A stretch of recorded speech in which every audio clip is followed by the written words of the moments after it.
portion in A Course in Miracles that I wanted to read for you to begin with. It says, it's lesson 50. It says, I'm sustained by the love of God.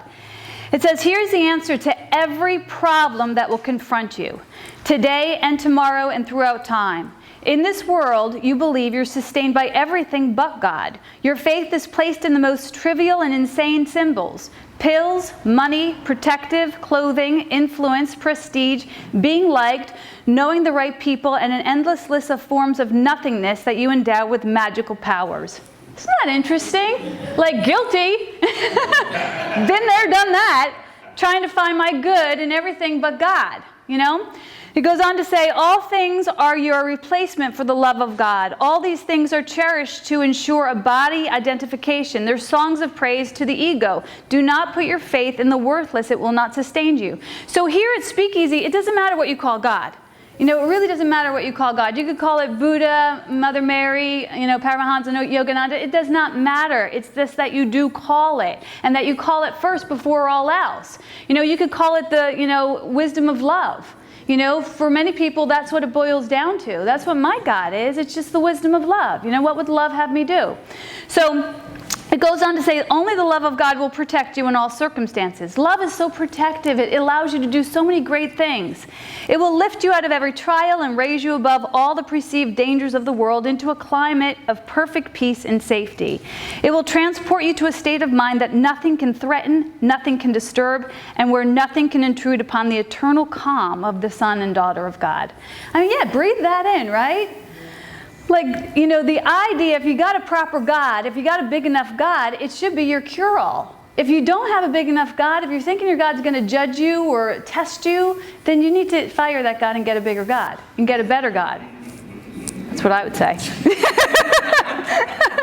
It says, put not your faith in illusions. They will fail you. So the pill, the prayer, the practitioner, you know, all of these things, they are fallible. But if we seek God through those things, if we say God is in the pill and God is in the practitioner, you know, then we can have our healing wherever we go. We could say God's in the cup of coffee. God's in the conversation. You know, place God in all things, and you will be healed of all things. And it goes on to say, this is the answer to whatever confronts you today. Through the love of God within you, you can resolve all seeming difficulties without effort and ensure confidence. Today, tell yourself this often. It's a declaration of release from the belief in idols. It's your acknowledgement of the truth about yourself. So idols are all these little alternative altars that we make up. And we try and get our good from these little places instead of just going to the source. And if you go to the source first, and we've been talking about this for a little while, all else is given, though. That's the idea. So today, you know, it's the same story. You know, it's still about putting God first. So this yesterday, I know we were all talking about yesterday, because yesterday was so empowering for all of us, I think, you know.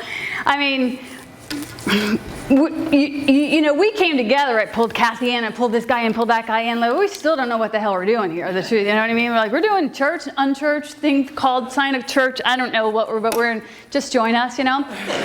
So, but we learned yesterday. We've said that love is our religion, and yesterday we found out that care is our currency. You know, and how we care for each other is our currency. And when we feel cared for, we feel safe to show up exactly as we are, who we are, and we feel seen when we feel cared for. So it made me think about, like, the idea of being safe. You know, it made me think about when we were little in my neighborhood, we used to play all of these games on our front yard. And our front yard, our house, our front stoop, it was like our place of safety. So much went down there, you know what I mean?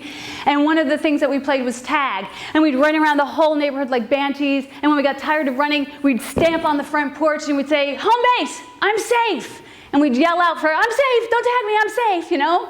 And we've stopped doing that, you know?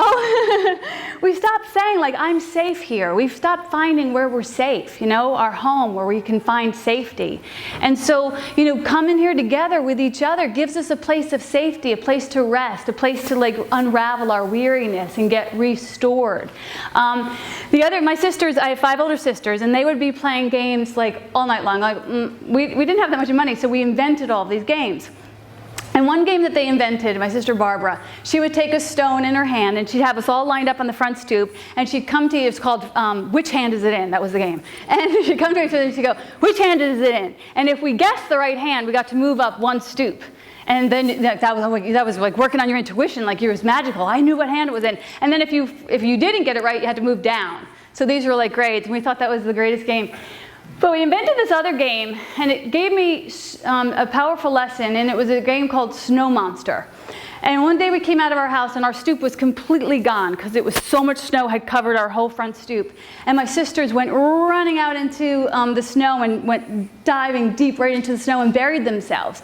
And we were like, oh my gosh, we can hide in the snow. So my sister, Erin and Barbara, created this game called Snow Monster.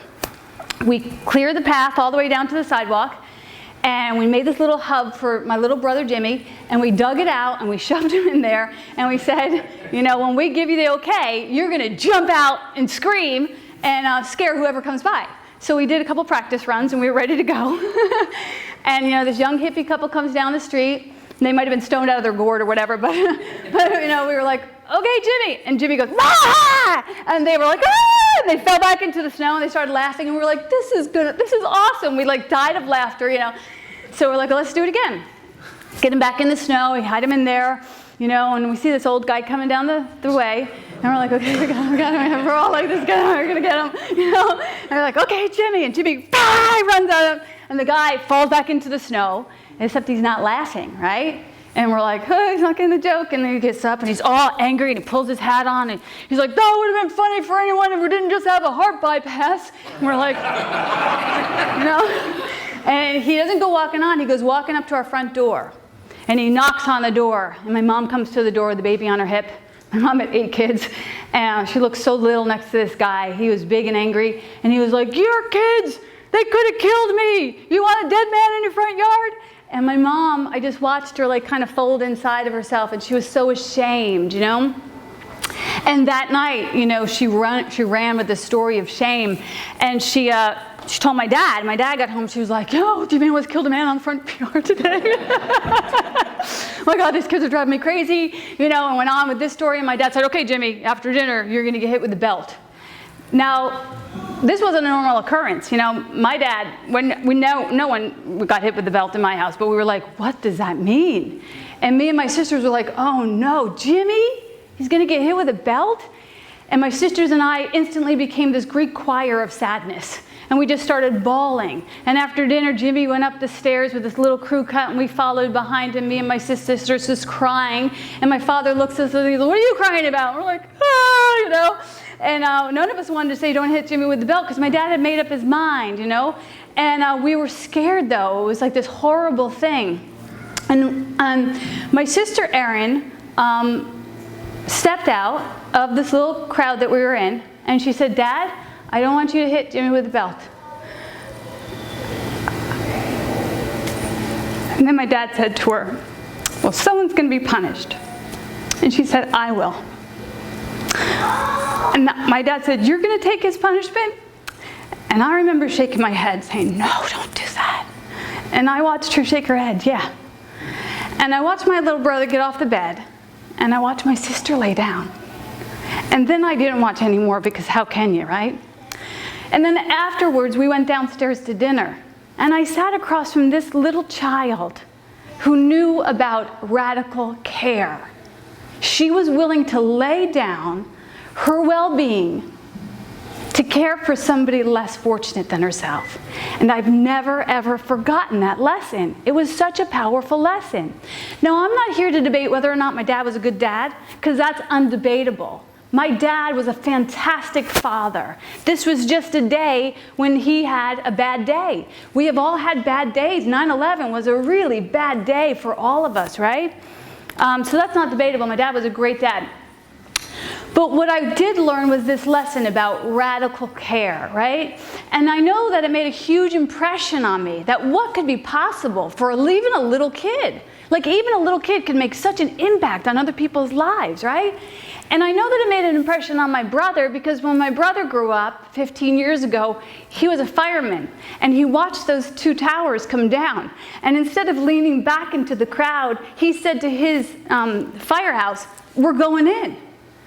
And he didn't think about it. He just said, this is what we do. This is how we care for each other. And he got to the place where they were taking the barge, the firemen over on the barge to ground zero. And he muscled his way and elbowed his way up to the front of the line with his guys. And he looked the captain in the eye and he said, we're going first. If you're taking anyone over, me and my team are going first. And the captain said, why? And Jimmy said, without a hesitation and without a drop of humility, he said, because we're the best. I think that's so funny. Because we're the best, he told me. And he told me the story and he was just laughing about his ballsiness. But I know his ballsiness was earned, you know? God doesn't qualify, God doesn't call the qualified, God qualifies the called. And he had been qualified for this moment. His whole entire life he had been qualified for this moment. And I say that because I grew up with him and I saw the things that he saw, and I know the things that he saw. He used to come home like at least once a month and say, I saw the most horrible accident, Maureen. And I'd be like, God, he talked to me about these accidents he saw. And when 9/11 came, I thought, oh, no wonder he saw those accidents. He was being prepared for what he needed to see when he was there. So he told me the story about how once he was there, they put him through a very brief training. And they said, you're going to go and dig through this ash and flesh and destruction. And if you were to come upon a piece of a memorabilia or a person even, that was a fireman or woman or a police officer, you need to halt production right there and call on a foreman. And the foreman will come over and identify or do their best to identify what firehouse that person was from. And then we'll call that troop in and they will carry out their own. And someone asked, why do you do that? And that's beautiful ritual. That's ritual. And that's, he said, how we care for each other. That's how we honor each other. That's how we determine our dedication to the brotherhood that's already been established, not just in the good times, but in the bad times. So for us, that's how we can move into our own calling.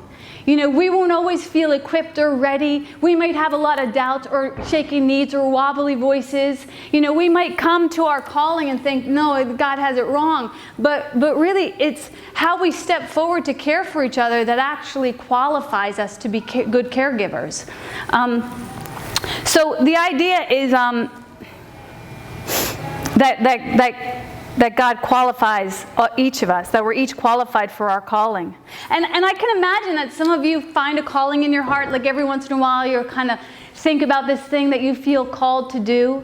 And I know that the ego or fear will come in and say, you're not ready. The ego kind of gets you two ways. It says either like you're not, you're guilty or you're bad or you don't deserve to be that awesome. And once you finally realize, as I hope you do, that you're not guilty and that you're not bad and that you're perfect and that you're innocent and that everyone is perfect and innocent, once you hopefully eradicate that a little bit, the ego will come in and say, you're not capable. So many of us have this little voice within us that says, I'm not capable of doing that which I'm called to do.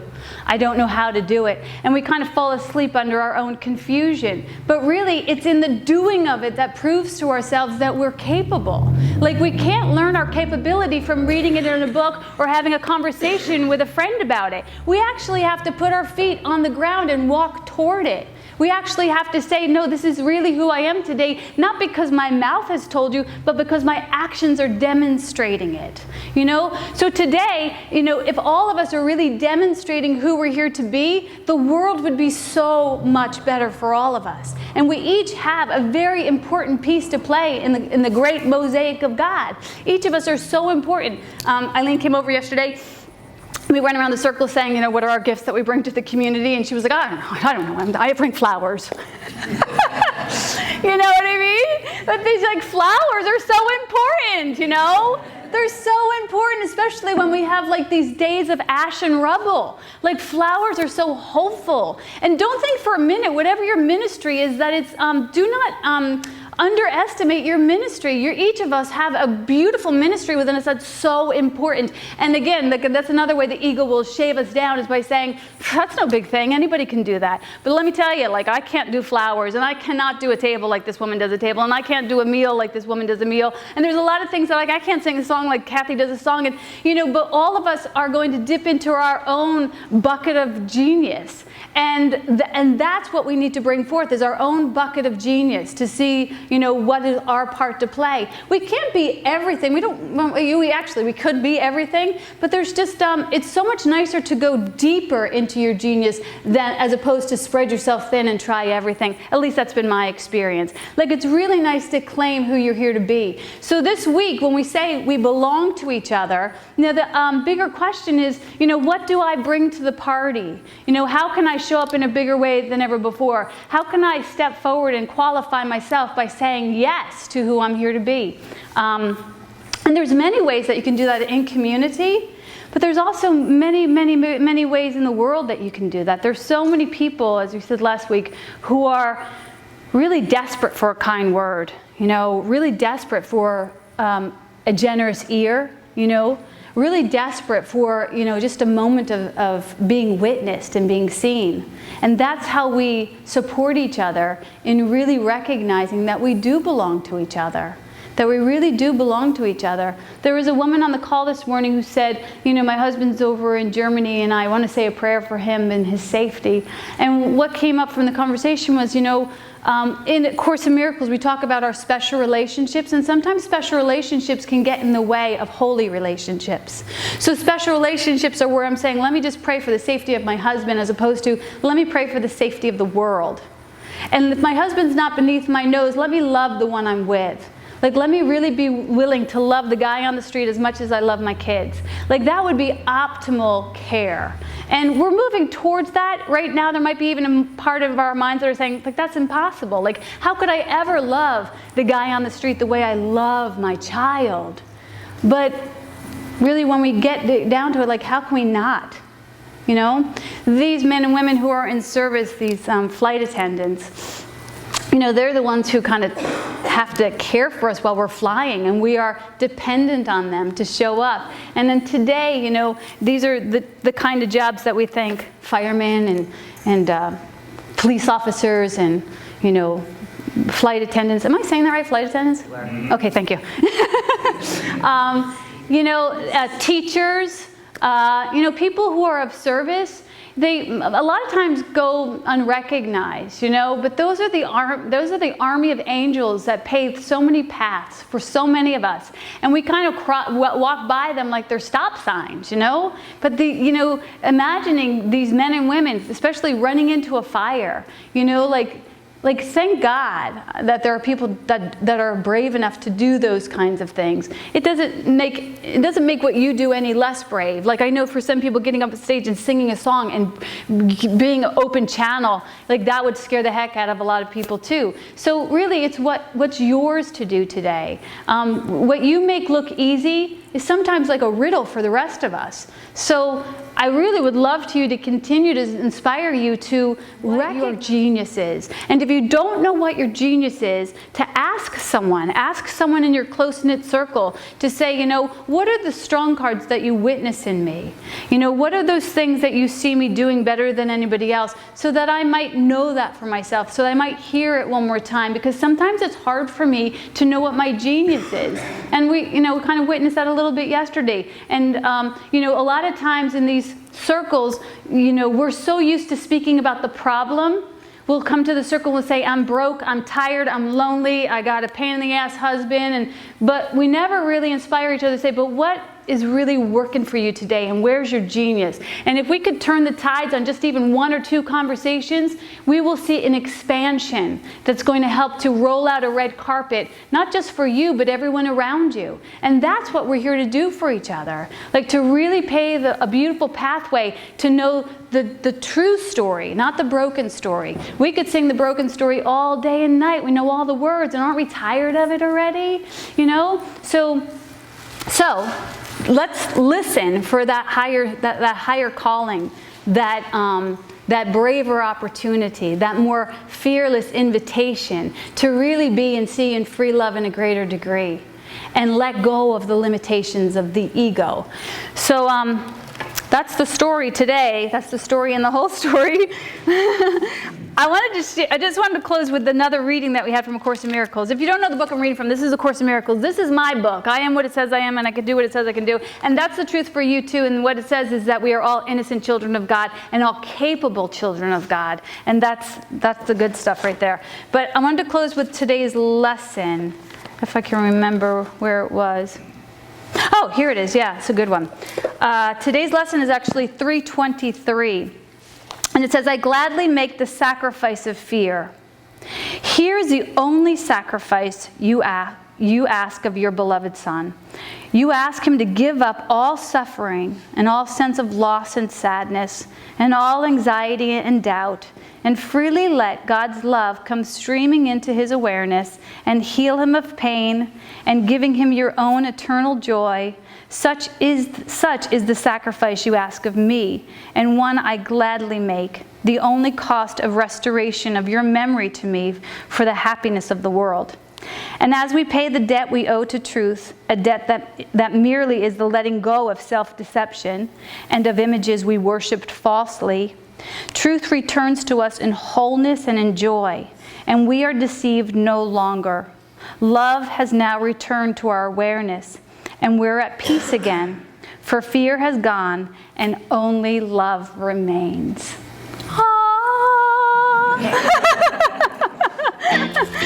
So what do you think? I would love to hear from you. Leave a comment below, or you can go ahead and sign up for our newsletter at SpeakEasy, so we can keep the conversation going. Because SpeakEasy is all about engaging in engaging conversations. Everything is better when we all share our voice.